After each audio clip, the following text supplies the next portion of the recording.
Shotgun with Charlie.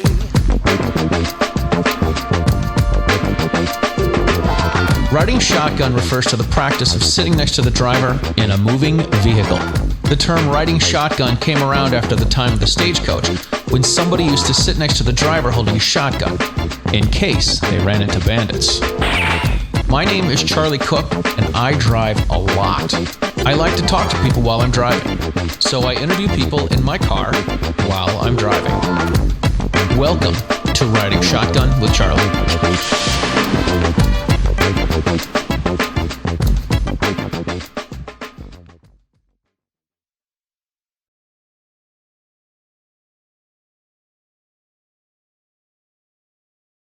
All right, ladies and gentlemen, welcome to this episode of Riding Shotgun with Charlie.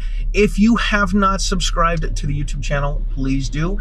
If you are a podcast listener, please keep on downloading the shows. And, you know, I don't know if you guys know this, but some people don't know that the show is in video form. So please check out the show and subscribe to the YouTube channel and all that sort of good stuff. Before we start the show, I do want to thank John Petrolino, the Pen Patriot, for making this show happen. He made the connection happen, and I've been staying at Casa di Petrolino while I do some of my little tours here around the country. It's a good place to take off from Jersey. Jersey is a good place to be from, right? Exactly. So check out John Petrolino, the Pen Patriot, at penpatriot.com and on Facebook. And he's also the author of a book, Decoding Firearms, which is great for beginning firearm owners. Actually, it's good for any firearm owners, but I will tell you this: I have purchased this for my friends and my close friends and my family members when they become gun owners. So check out Decoding Firearms as well. All right, this episode of Riding Shotgun with Charlie is coming to you from Farmville, USA, and there's only one person I know that lives in Farmville, USA, and it is Cam Edwards. Charlie, how are you? I am living the dream, Cam. Welcome to town. It's a real place. It is a real place. It's not just a game on Facebook. It's not. What's going on here? This would be one of our locals just getting out in the middle of the street. Perfect. You know, it's small town America, It's man. small town America. Jaywalking. It may be a crime, but we don't really enforce it much around these parts. Right. Do they have police? Now, in you're this going to town? get out of town if you keep going this way. I'll tell you right now. So you might want to hang a right. I thought out of town is where I just came from. It's a small town, buddy. Actually, if you want to keep driving about a half mile, I'll show you our local gun shop. It'll be Let's do it. So, Let's do it. well, I am glad that you are in town, and thank you again to John Petrolino for putting us in touch with one another. It's fantastic to see you in person. I'm honored. So I'm going to tell you, we're going to get a rundown of all my Cam Edwards encounters. Okay. And I don't expect you to remember any of them. But I do, and that's what's important. The first time we met each other was at the NJ SafeCon in 2017 in Princeton, wow, New that's Jersey. right. Okay, get on the right-hand Yes. lane over here. I worked my way into being on a panel of people in the gun, promoting unity in the gun community. Yeah. And it was going to be Anthony Calandro, Tony Simon, and me. And a week before This, by the way, is the illustrious Farmville Sporting Goods, the local gun shop here. Very cool. Guns and ammo, right there. Nice. Not open on a Sunday? No. Doesn't look like it. That's all right. So I, a week before, they had Maj Touré as well. And then I found out that you and I were the only ones that were listed under the last names with a C in the program. So I thought that was really cool. And then you were there. I'm like, hi, Cam. My name's Charlie. I make videos playing the trumpet and shooting a gun. And you had this wild look on your face. And I'm like, he's going to have me on sometime. And then I'm like, here's my information. Here's my card. And then I never heard from you.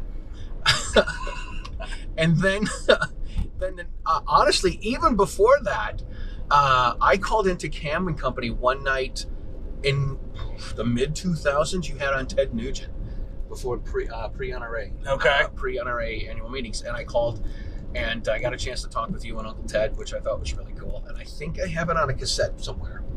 Oh, wow. That's how old it is. Wow. Right? Yeah. This is before podcasting and before YouTube as well.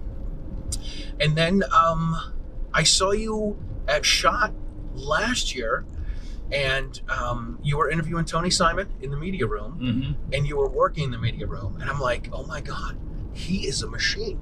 He's just like, he's the consummate professional. All he does is work. Like, I'm out here fooling around and goofing off, and Cam Edwards is working. And then I ran into you again last summer in Houston at the NRA annual meeting. So yeah. oh my God, there's Cam. I got to go over and say hi. I'm like, hi, Cam. My name's Charlie. And you're like, hi, how are you? Nice to see you. And I'm like, oh no. And then we ran into each other again at the rally for your rights in DC. Oh, that's right. Yeah. And we ran into each other then. So yep. I'm trying not to fanboy. Well, there is no reason to fanboy. By the way, you can turn around whenever you want if we want to go back into town, or we can just keep driving up here. We'll go to Cumberland. So first of all, I do need to get you on the show. It's tough now that I'm not doing 3 hours a day. Right. It's, kind of limited to single subject, but absolutely. But what you do with this program, I just think is so much fun because, and again, like one of the limitations and maybe it's an artificial constraint on my part, but I'm not taking it personally. I'm taking it professionally. Doing one segment a day now, like I do feel like I've got to be, it's almost got to be like but it's also got to be like almost like the top news story of the day, right? But this is what I actually like to watch and listen to. Yeah? Because what really drew me, I guess what kept me passionate about Second Amendment issues all these years, it's not the guns itself. Mm-hmm. It is our rights, but it's also the people, right? It's the people that I've got a chance to know and get a chance to meet who I never would have met were it not for this. Exactly. Yeah, absolutely. And I just have met some of the greatest people in the world. And so I love the world of Second Amendment activism. I love the people in it, and getting a chance to learn more about them through a program like this. I just think this is really something special. So I'm kind of fanboying out too, Charlie, is what I'm saying here. Okay. All right. So one of the things that I wanted to do is I like having evergreen material. Yeah. And you're always the topic of the day, the news story du jour. I want to find out how you got to be Cam and Company. Like what, I know you started off doing other media, and how did that work its way into becoming a gun guy, becoming the guy for NRA? So you were born, this is shocking to me, you were born in Massachusetts. I was. That's okay. Right. It can happen to the best of us, And listen, so I was born in Massachusetts. My dad was a hardware salesman. Mm-hmm. And so he got transferred to Oklahoma when I was 2, which is where my mom was from. So we moved from north of Boston to Oklahoma City. Spent a year in New Jersey as a kid when he got transferred to New Jersey, and then back to Oklahoma. Mm-hmm. So basically grew up in Oklahoma, in Oklahoma City in particular. And, went to school for journalism. Started out. You went to school in Oklahoma, right? Oklahoma State. Oklahoma State, okay. Yeah. And my very first job in television was in Fort Smith, Arkansas, and I was it was a very important job. I was the guy that pressed the buttons that made the commercials play. And this is actually old enough that I was also the guy who loaded all of these syndicated shows on their 3/4-inch tape into what was basically a big VCR. Right. So, we would play Sally Jesse Raphael, Jerry Springer. I was in charge of making sure that all those ran, right? And did that for a few months, and then my bosses realized, okay, he can push buttons. Let's see if he can hold a camera and push buttons at the same time. I think the real deal was we produced a Sunday morning church show, mm-hmm. and nobody else at the station wanted to get up early on Sunday morning and direct this live church broadcast. And so I was approached, and they said, hey, do you have any interest in doing production? And I said, well, yeah. Mm-hmm. And so I started out, basically as the, third string camera guy, and then started doing the live church production, became a director. Yeah. But I was always very much behind the scenes. And I enjoyed it, but I really wanted to get into the news side. Mm-hmm. And so the station that I worked for was kind of a family operation. And one brother owned the NBC affiliate in Fort Smith, Arkansas. The other brother owned the CBS affiliate in Oklahoma City. I was able to get sort of a lateral transfer. Started working out in the newsroom in Oklahoma City at KWTV. Did that for a couple of years. Got into radio because I realized I have a face for radio, and I was not going to be the hard-hitting TV reporter, right? I was going to be a producer, who were, no offense to the TV producers who watched out there, but they were all on antidepressants. They were all miserable. They were all stressed every day. And I was like, I don't want that to be my future. Right. That's just that's no way. not a job description I want. Exactly.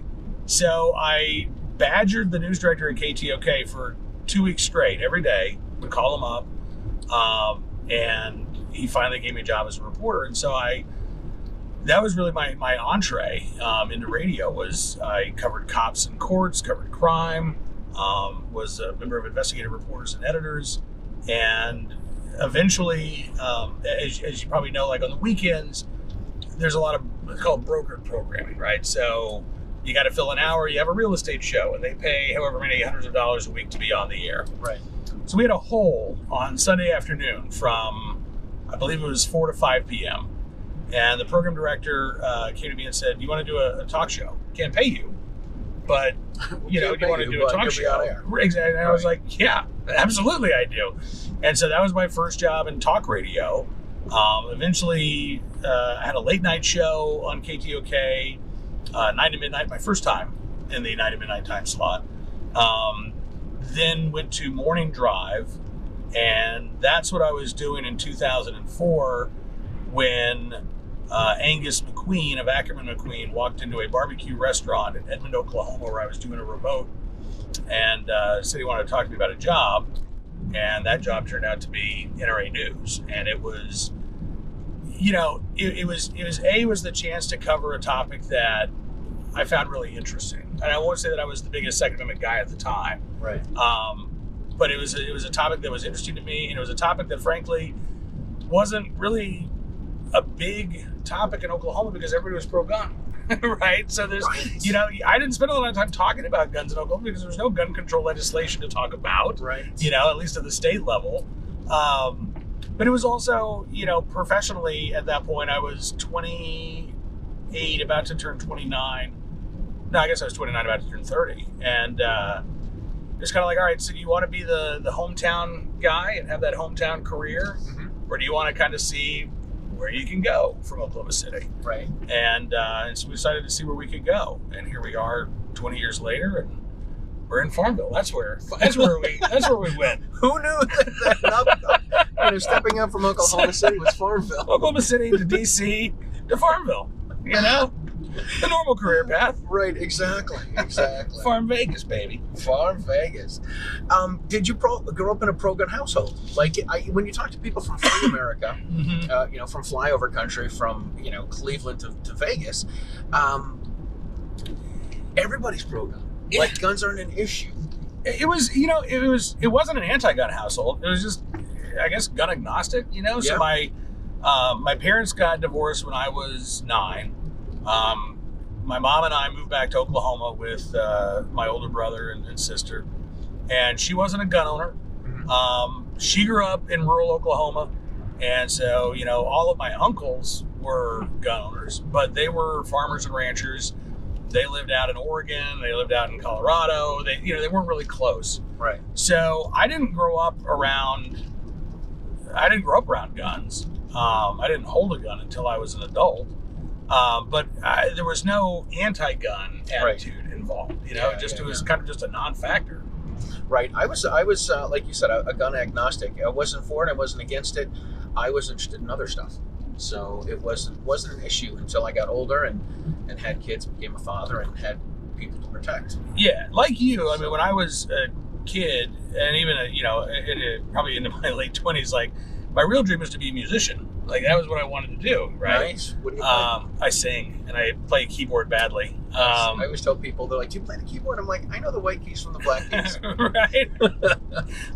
I took piano lessons long enough to learn to play music, and then I stupidly quit. But that was sort of like that was always my goal, and that was what all of my free time was. I was going to be the next Michael Stipe. Damn it. Now. Really? Got the hairline, but that's about it. That's funny. Yeah. Yeah, my politics have changed a little bit since I was a kid too. You know. I hear you. I hear you. I used to be. God, this sounds horrible. I used to be anti-drug, but it's not that I'm pro-drug now. I'm pro. Do what you want to do. Just leave me alone. Like, don't bother me, and we'll get along. Yes. Right? If you want to do it, do it. Knock yourself out. That's totally cool. Don't force it on me. Don't force it on my kids, and I don't care. I am very much of the leave me alone tribe, which is, I think, probably the main reason why we ended up out of here. That would make sense. There's not a lot of people to bother you. Exactly. No, it's great to. I know where my neighbors live, but I can't see them from my house, and that's nice. Perfect, because it really was. That was the moment. We lived in Fairfax County from 2004, or from 2004 to 2012. Mm-hmm. And summer of 2012, one morning I woke up to get the paper and I looked out and I realized I started counting roofs, and I realized I could count 28 houses just from my front door. Oh my gosh. And I thought, no wonder I just feel so just confined, Squished. you know? And so that's when I started talking to my wife, and, you know, we were just like, yeah, let's see what's out there. Let's see what we could do. Mm. All right, speaking of Miss E. Yes. You, one of the stories that you often tell is you were from Oklahoma and she was from Camden, New Jersey. Yep. We have a town in Massachusetts where the Mass State Police are. It's called Chelsea. And I always call it Chelsea where you need a gun. Yeah. Camden's very much the same way. It's gotten better in the last few years when they combined the Camden City and County Police Department. I think that actually was able to help. But yeah, in 96, 97, which is when I met her online, it was the murder capital of the United States, you know, and she was a single mom of two, living in subsidized housing, you know. And I've told this story before that this really was sort of my political awakening to the issue. And it came before I even held a gun, but we were on the phone one night. We met online. We met we were beta testers for what would become Yahoo Chat. And so the company iChat had, you know, like all these little message boards, and there were like 20 or 30 people in each room. Right. The place where we met was called Moe's Tavern. Moe's Tavern. Yeah. Was it a Simpsons channel? It wasn't, but it was just Moe's Tavern, right? Okay. So we met online, and we really just hit it off. And so a couple months after we met online, we're talking on the phone, and there's one night where it was around midnight for her, so about 11 o'clock my time, and really just in the middle of a conversation, I hear gunshots through the receiver, and she doesn't respond after, you know, I'd say, hey, what was that? You know, and there's just silence. And so, I mean, at one point, like, I'm just like screaming into the receiver. She's not getting any answer. Didn't know her address. So I didn't know. I probably should have called 911, right? But I didn't know the address. They probably would have showed up anyway, to be honest with you. But the only thing I knew where she worked. So the next morning, I called right at 8 o'clock, and I was going to have one of her coworkers go check on her. And she answered the phone. And I was just like, it was just gobsmacked. And when I could finally spit out my words again, I was like, okay, so what happened? There were gunshots. And she's like, oh, I fell asleep while we were talking. And I was like, but there were gunshots. I could hear the gunshots. And she said, this is Camden. That's like the sound of crickets where you live. Oh my gosh. And I didn't really know anything about guns or gun control, but I just said, well, does New Jersey have like really good gun laws? And she just kind of, yeah. They have gun laws. Right?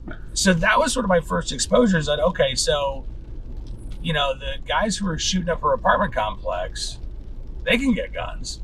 You know, they don't care what the laws are. Right. But for somebody like her, in order to legally get a gun, like, she didn't have a car at the time. She depended on public transportation. She was an hourly employee.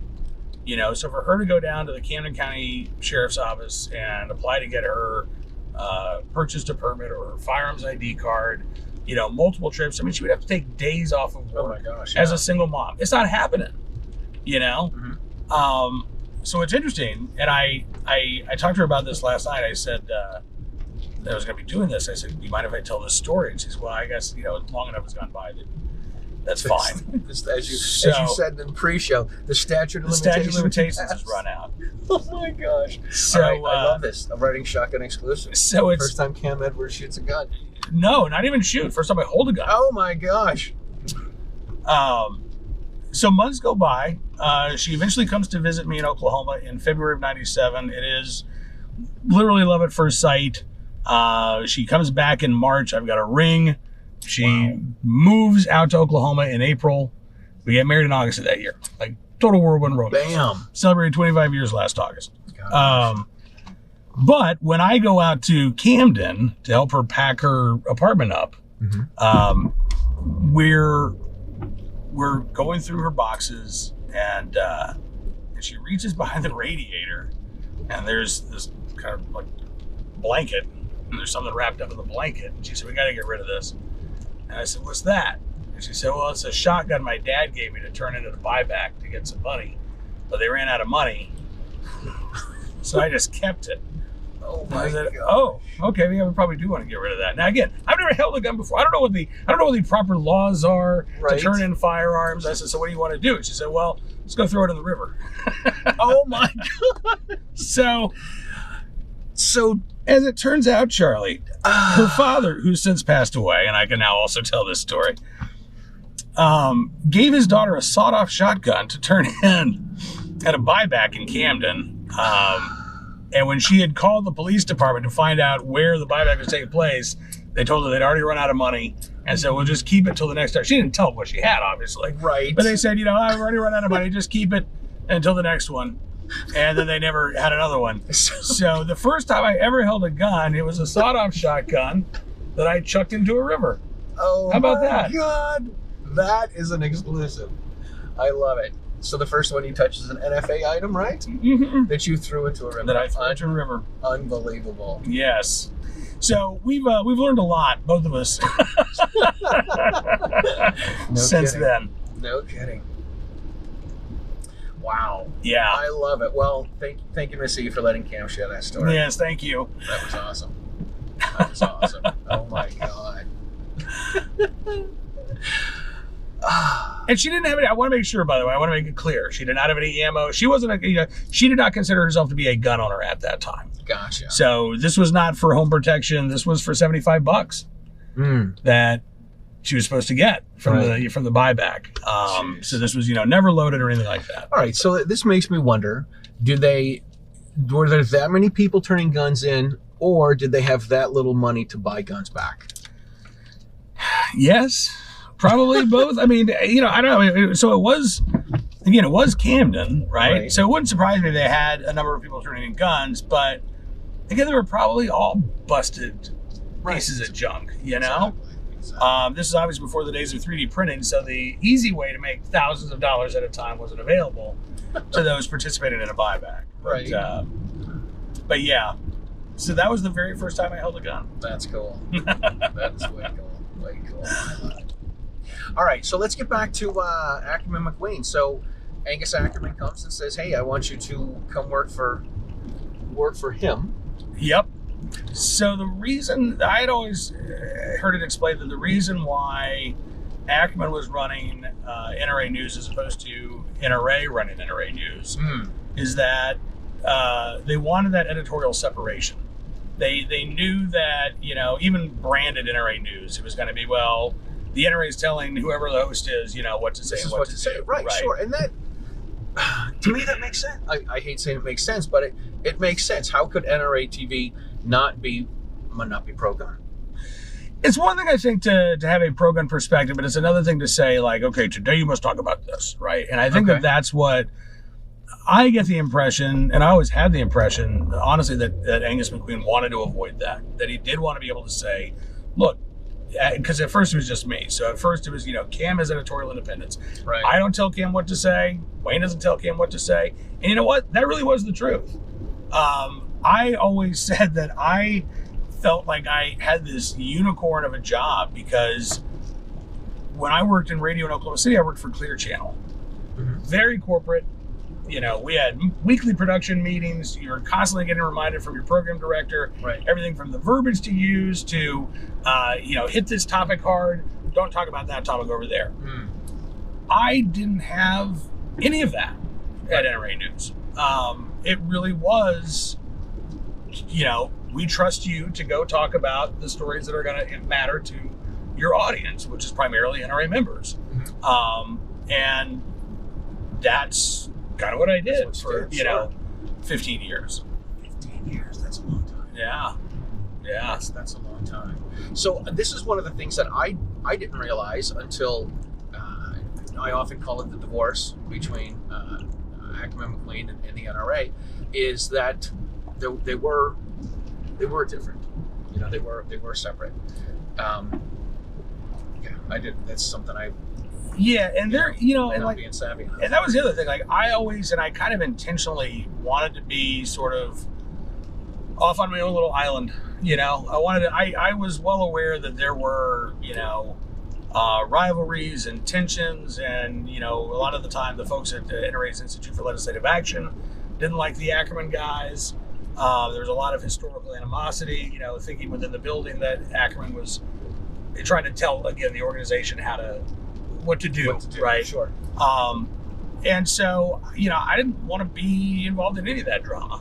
and I think that we were pretty successful in staying away from that, because again, I didn't see my job as advancing Ackerman's interests or advancing, Isla's interests. My job was to educate and inform my audience about what was going on with their right to keep and bear arms. And so I didn't want to get into the drama, Right.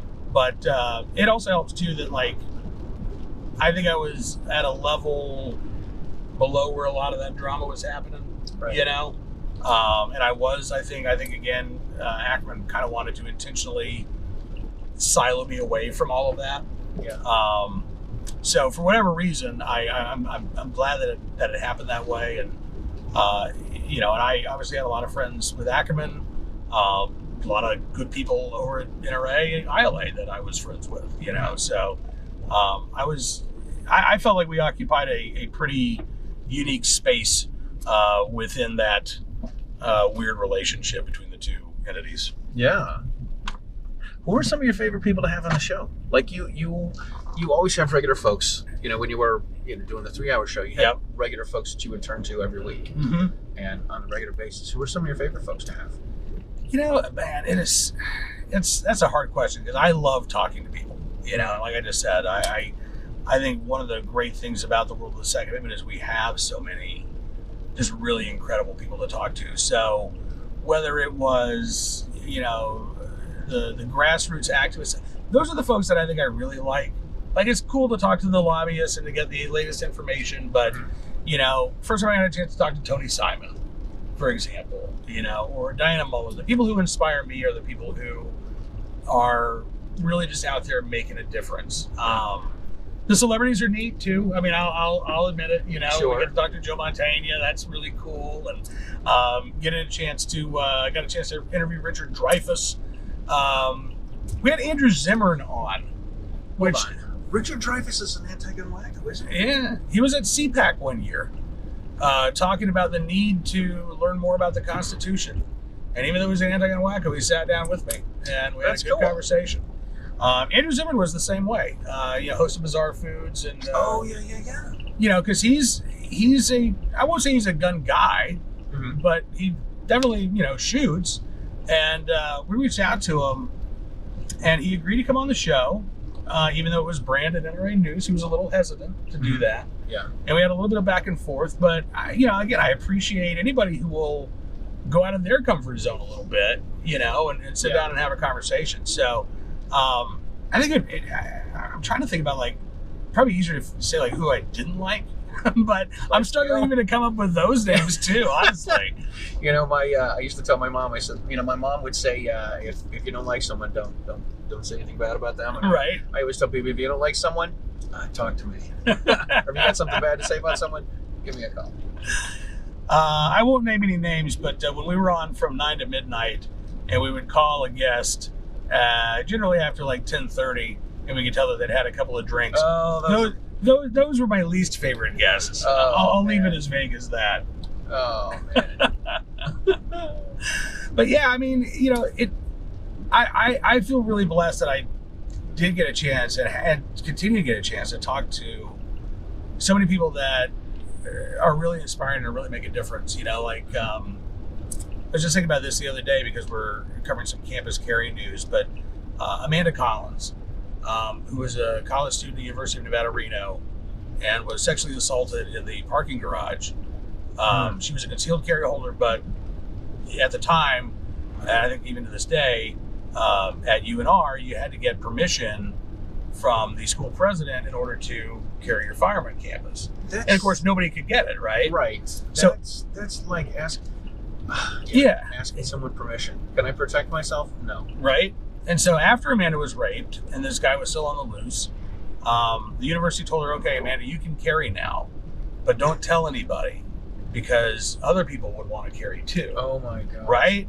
And I was the first person that Amanda talked to and told her story to. Mm-hmm. And I feel really like that was a moment where I look back and I'm proud of the fact that she respected me enough to tell her story and to allow her to tell her story. Like you can find the piece. It's still online. No voiceover from me, nothing, no narration. I interviewed Amanda. I edited the package with help, but I wanted her to tell her story. But that, I guess, is what I am really most proud about it at Cam & Company is that, again, I love talking to everybody, but I'm just so glad that we were able to present so many different voices. Sure. Because I think that's critically important right now. The more of us who are speaking out and using our voice in defense of our rights, the better. That's cool. That's cool. So, 15 years with NRATV. Mm-hmm. The divorce happens. Do we get to here, I think? The divorce happens between Ackerman McQueen and the NRA. I'm sure it's not a mess that you wanted to get involved in, right? No, and that's not what your deal is. But how do you roll out of that? Like you've had this dream job, and then all of a sudden you find yourself unemployed, right? You've got a wife, you've got a family, you've got a house, you're living in Farmville, and now you've got nothing. You don't have a job. So what happens then? You drink. No, I'm just teasing. You don't have to lose your job. You pour yourself a stiff one. In my case, it was really weird because I found out by reading the New York Times online that NRA News, or at that point NRA TV, was no more. Wow. You didn't get there wasn't a phone call, there wasn't a text message, an email, there was nothing? That came later, but now I got leaked to the Times first, right? Wow. So, it wasn't like it was completely out of the blue. I think, by the time of the annual meeting in April of 2019, like when everything just sort of blew out of the open, right? And you had, Oliver North was gone, all that. Like at that point, you kind of knew, like, okay, this is probably not the most stable work environment, right? Sure. But it was still kind of a shock. And I had been thinking about, like, okay, so what happens? So probably starting about 6 weeks or so before I got fired, started buying some audio equipment, right? Started like planning in case I needed to do something on my own. Yeah. Which I think was pretty prescient.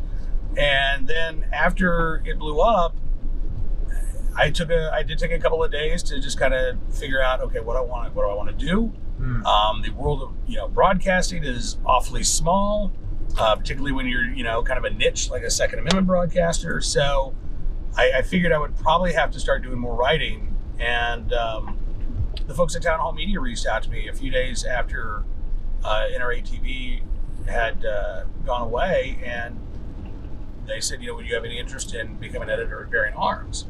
And I said, yeah, absolutely. It was a little outside of my comfort zone because, like I said, I'm used to talking for a living, not writing for a living. Right. But it was very much a topic that I wanted to continue working within the Second Amendment world if I could. I didn't want to give that up. Mm-hmm. Bearing Arms, I felt a lot of pressure, not from Town Hall Media, but just, this was Bob Owen's baby.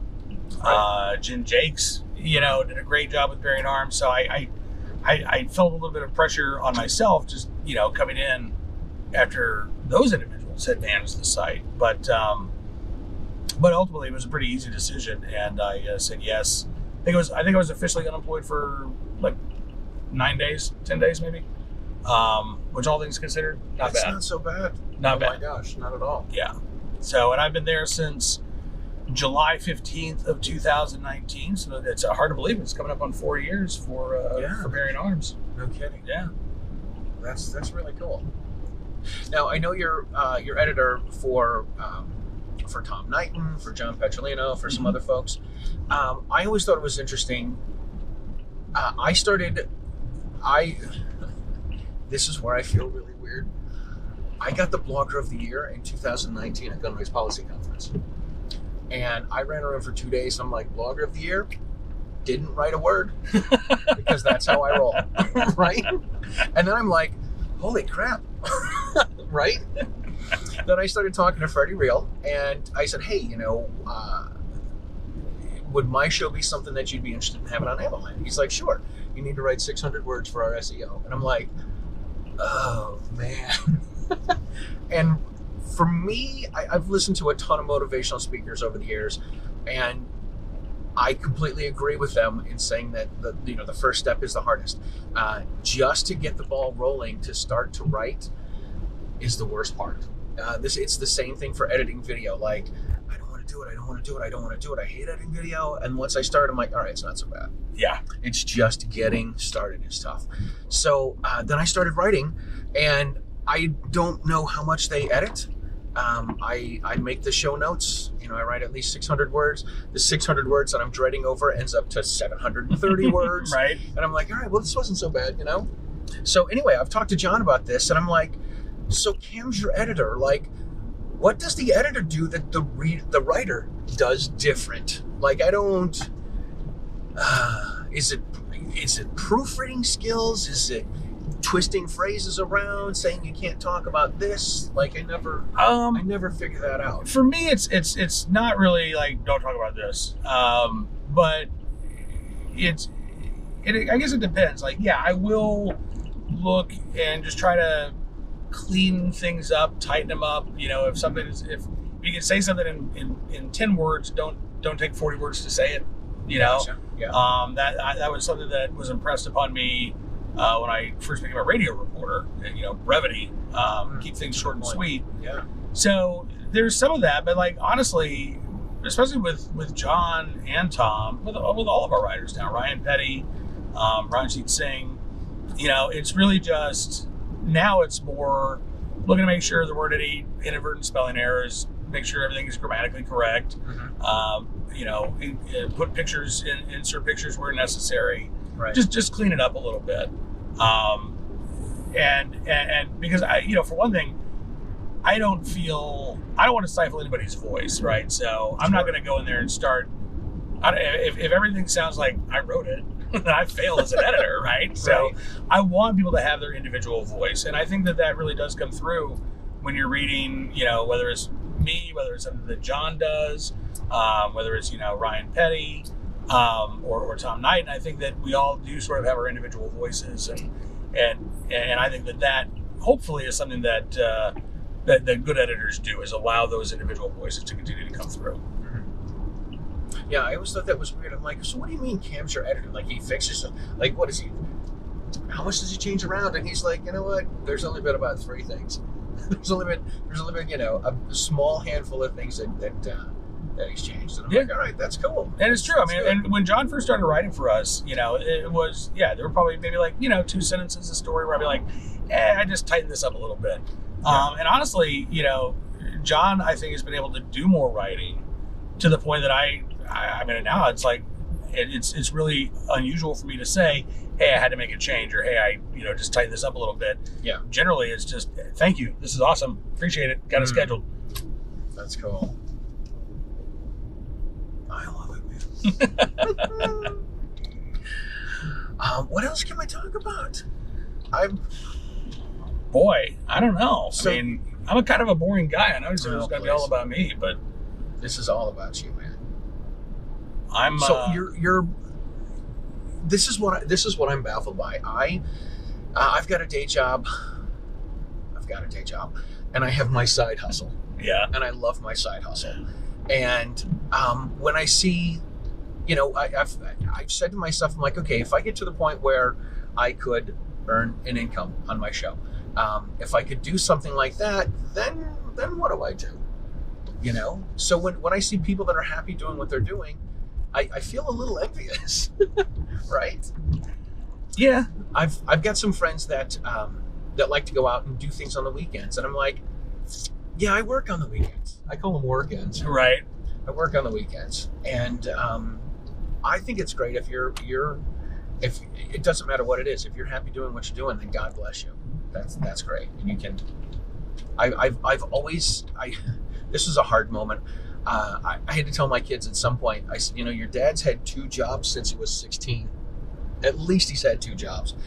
And my son came to me at one point. He was working at a grocery store, and he started doing a little bit of work for someone else. He's like, Dad, I'm a cook. I've got 2 jobs. And I was crushed. I'm like, that's not how it's supposed to be. I'm not supposed to have 2 jobs.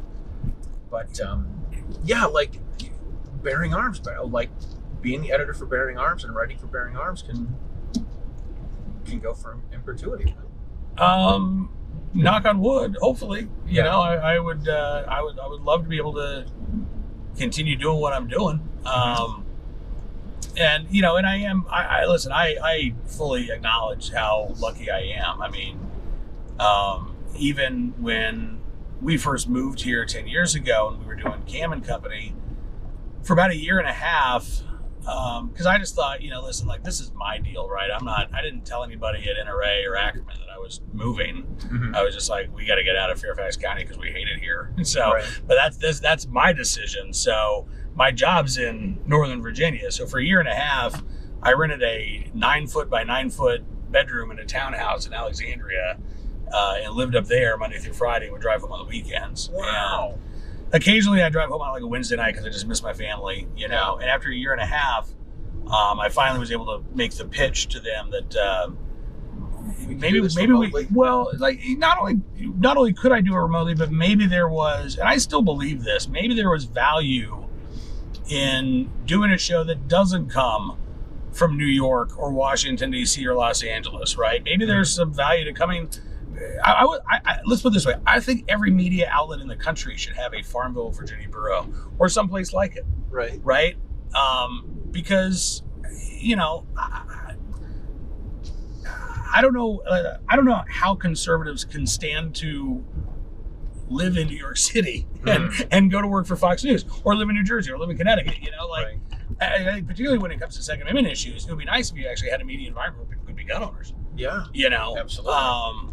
So I think that there is value to actually reporting and living in places like this, not just from a personal perspective, but from a professional perspective too.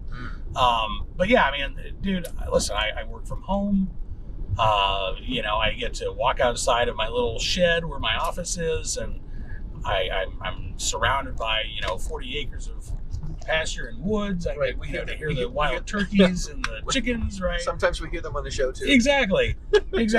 Although we have a raccoon infestation right now, so the chickens are on lockdown, so you won't be hearing the chickens. But I really am blessed to do what I do and to live where I live, and that is kind of the goal, is to hopefully keep it able to do both of those things for as long as possible.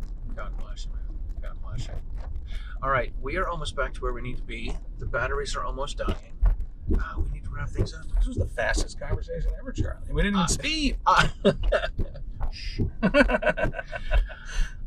Or get rid of any NFA items. Next time. Mum's the word.